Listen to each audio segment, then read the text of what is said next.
Saudara-saudari terkasih dalam Tuhan Yesus Kristus, mari di awal pagi hari ini sebelum kita mendengarkan sabda Tuhan dan merenungkannya, kita awali dengan tanda kemenangan Kristus. Dalam nama Bapa dan Putra dan Roh Kudus. Amin. Marilah kita berdoa.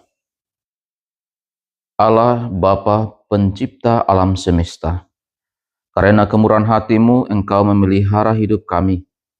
Semoga hukum-hukum-Mu selalu menjadi pegangan dalam setiap perkataan dan perbuatan kami. Utuslah Roh Kudus-Mu turun atas setiap kami, agar sabda-Mu yang kami dengarkan dan kami renungkan pada hari ini senantiasa menjadi terang jalan bagi setiap tugas, karya, dan perutusan kami. Dengan pengantaran Tuhan kami Yesus Kristus Putra-Mu, yang hidup dan berkuasa bersama Dikau, dalam persatuan dengan Roh Kudus, Allah sepanjang segala masa. Amin. Marilah kita mendengarkan Injil Tuhan. Tuhan bersamamu dan bersama rohmu. Inilah Injil suci menurut Santo Lukas. Dimuliakanlah Tuhan.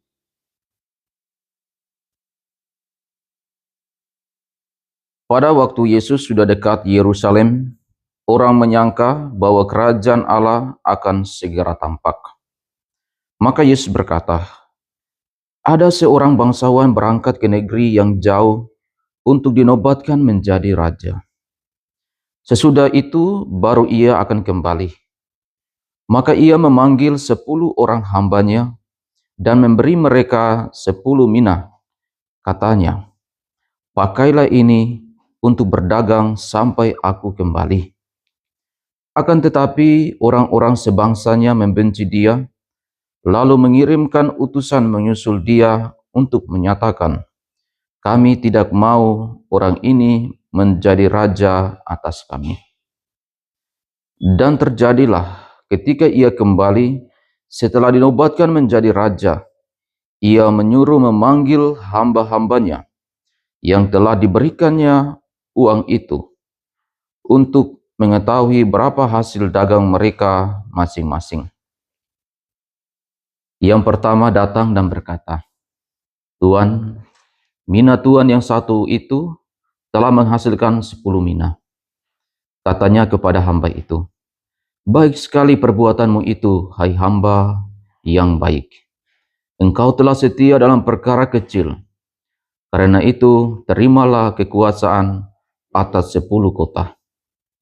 Datanglah yang kedua dan berkata, 'Tuan, mina Tuan telah menghasilkan 5 mina.' Katanya kepada orang itu, 'Dan engkau kuasailah 5 kota.' Dan hamba yang ketiga datang dan berkata, 'Tuan, inilah mina Tuan. Aku telah menyimpannya dalam sapu tangan, sebab aku takut akan Tuan, karena Tuan adalah manusia yang keras. Tuan mengambil apa yang tidak pernah Tuan taruh, dan Tuan menuai apa yang tidak Tuan tabur.' Kata bangsawan itu, 'Hai hamba yang jahat, aku akan menghakimi engkau menurut perkataanmu sendiri. Engkau sudah tahu aku ini orang yang keras. Aku mengambil apa yang tidak pernah kutaruh dan menuai apa yang tidak kutabur. Jika demikian, mengapa uangku tidak kau berikan kepada orang yang menjalankan uang? Maka sekembaliku aku dapat mengambilnya serta dengan bunganya.' Lalu katanya kepada orang-orang yang berdiri di situ, 'Ambillah mina yang satu itu dan berikanlah kepada orang yang mempunyai 10 mina.' Kata mereka kepadanya, 'Tuan, ia sudah mempunyai 10 mina.' Ia menjawab, 'Aku berkata kepadamu, setiap orang yang mempunyai, ia akan diberi, tetapi yang tidak mempunyai, daripadanya akan diambil juga apa yang ada padanya. Akan tetapi semua seteruku ini yang tidak suka aku menjadi rajanya, bawalah mereka kemari dan bunuhlah mereka di depan mataku.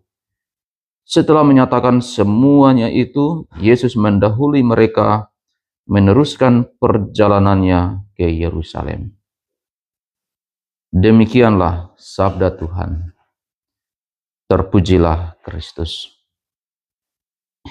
Shalom, Bapak Ibu, saudara-saudari yang terkasih dalam Tuhan kita Yesus Kristus. Bacaan Injil yang kita dengarkan pada hari ini, Yesus ketika sudah dekat Yerusalem, ada orang menyangka bahwa kerajaan Allah itu akan segera tampak, akan segera hadir dan nyata.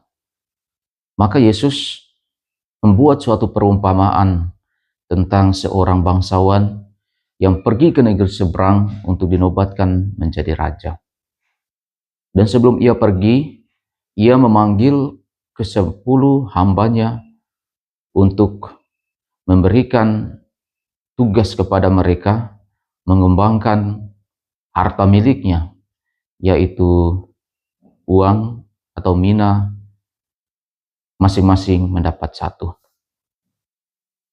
Dan ketika ia pulang, para hamba yang diberikan tanggung jawab untuk mengembangkan uangnya itu kembali dan berkata kepada Tuhan.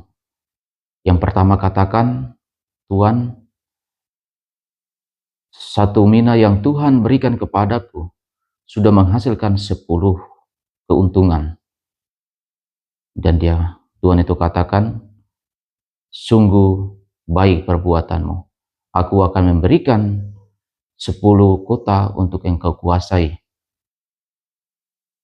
Dan yang kedua datang, 1 mina menghasilkan 10 keuntungan, 5 keuntungan.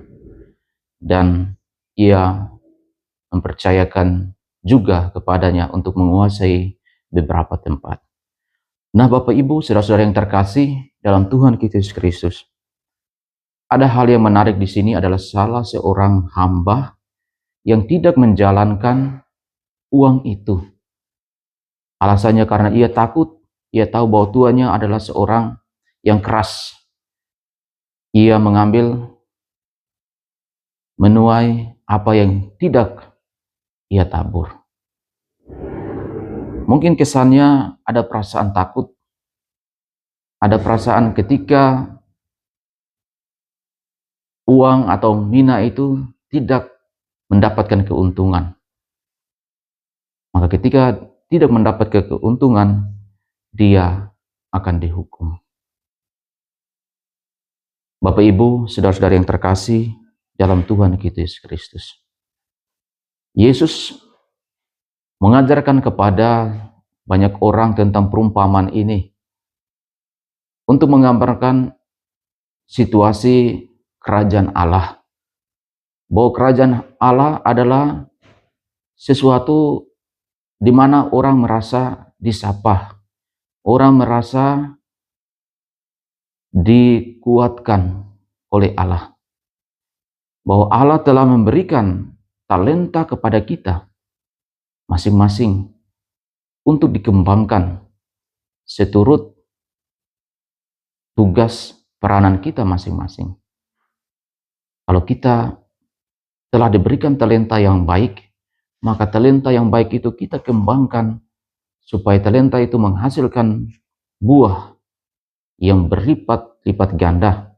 Bahkan buah itu bisa menjadi cerminan bagi orang lain, dan orang lain juga akan menghasilkan buah yang sama.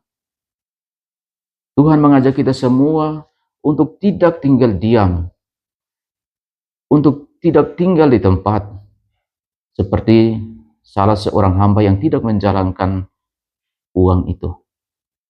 Tuhan mengajak kita untuk selalu peka terhadap tugas tanggung jawab yang Ia percayakan kepada kita. Kalau kita melakukan hal-hal yang baik, kita takut akan Tuhan, maka kerajaan Allah itu akan tampak di dalam kehidupan kita. Kerajaan Allah baik yang ada di dunia ini, yang kita rasakan ada damai, ada sukacita, ada kebahagiaan, akan kita rasakan kelak kita ketika kita beralih dari dunia ini, yaitu kerajaan yang kekal. Bapak Ibu, saudara-saudara yang terkasih dalam Tuhan kita Yesus Kristus, marilah di dalam kehidupan kita, talenta yang sudah diberikan Tuhan, kita kembangkan agar menjadi sukacita bagi kita, kedamaian bagi kita, dan juga kedamaian yang dirasakan oleh banyak orang. Semoga Tuhan memberkati kita semua. Amin. Marilah kita berdoa. Allah Bapa yang Maha Baik, kami bersyukur dan terima kasih kepadamu, karena melalui sabdamu, Engkau mengajarkan kepada kami untuk selalu mengembangkan talenta-talenta yang ada pada diri kami masing-masing. Jadikanlah kami alat-Mu untuk senantiasa menjadi penyemangat bagi setiap orang, menjadi sukacita bagi setiap orang yang kami jumpai. Semoga pada hari ini, melalui tugas, karya, dan perutusan kami menjadi saluran berkat bagi setiap orang yang kami jumpai. Demi Kristus, Tuhan dan pengantara kami. Amin. Tuhan bersamamu dan bersama rohmu. Semoga kita sekalian di hari ini, segala rencana dan niat kita senantiasa dilindungi, dibimbing, dan diberkati oleh Allah yang Maha Kuasa, dalam nama Bapa dan Putra dan Roh Kudus. Amin.